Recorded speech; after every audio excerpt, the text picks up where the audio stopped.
Hey, what's good everyone? So in this video, I want to talk about how to save yourself money when traveling abroad. We go abroad, we use our credit cards, we're withdrawing money from the ATMs, and if we're not careful, we end up losing a lot of money in transaction fees. So let's get into it. The first thing I want to talk about is using your credit card abroad.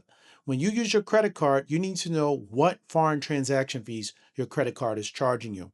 Now, here's the thing, not all credit cards charge foreign transaction fees. So I use the Chase Sapphire Reserve, and I also use the Amex Platinum card. These credit cards do not charge foreign transaction fees. Now, they're not the only ones. You should check and see what your credit card actually charges you. And in the description, I'll put a list of credit cards that I know do not charge foreign transaction fees.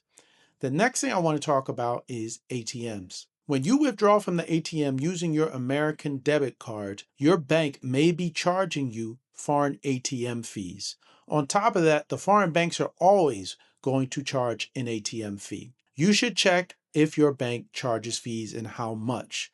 Now, there's two cards I'm going to tell you about that do not charge foreign ATM fees. That's the Charles Schwab Investor Debit Card and the Fidelity Cash Management Card. These cards will reimburse you for the foreign ATM fees, and they also do not charge you foreign ATM fees. Now, on top of that, if you just are committed to using your debit card, you should at least see what the banks charge in the foreign country that you're in. Now, unfortunately, a lot of banks do not publish publicly the foreign transaction fees that they charge at the ATM. You just have to go to the ATM and try to withdraw and see what they charge. You can check certain banks and look through their documentation if they charge it or if they tell you what they charge, but a lot of times they're going to bury it within PDFs and it's going to be difficult to find, especially if it's in a foreign language. So I really suggest that you go get a Charles Schwab card or Fidelity Cash Management Card. Now, the next thing I want to talk about, which is related to credit cards and the ATM,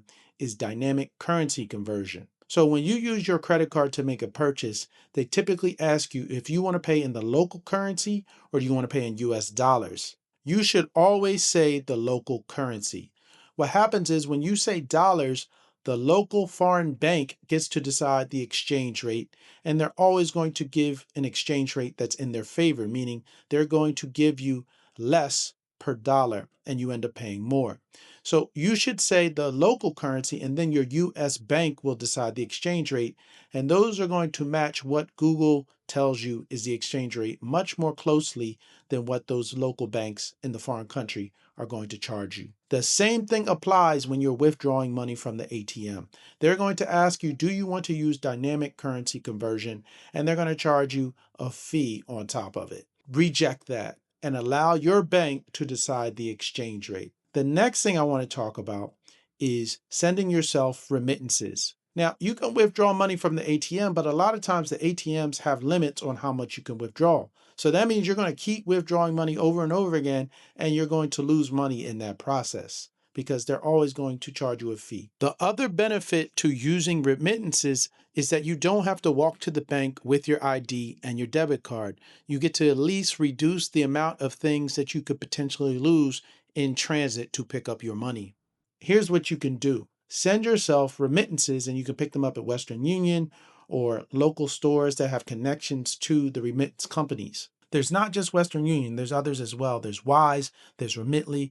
And so you should check to see which one of those has the best exchange rate and use them to send yourself cash. What's good about that is they're going to give you a better exchange rate than the ATMs typically, and you'll be able to send yourself large amounts of money. If you need to make a purchase that exceeds what you can withdraw from the ATM, this could be really useful. Now, here's some things that you should not do. Do not exchange money at the airport. Please don't exchange money at the airport. They're going to give you a terrible exchange rate. The next thing is you can only bring up to $10,000 worth of cash. That is the law across the globe. That's just the agreed law.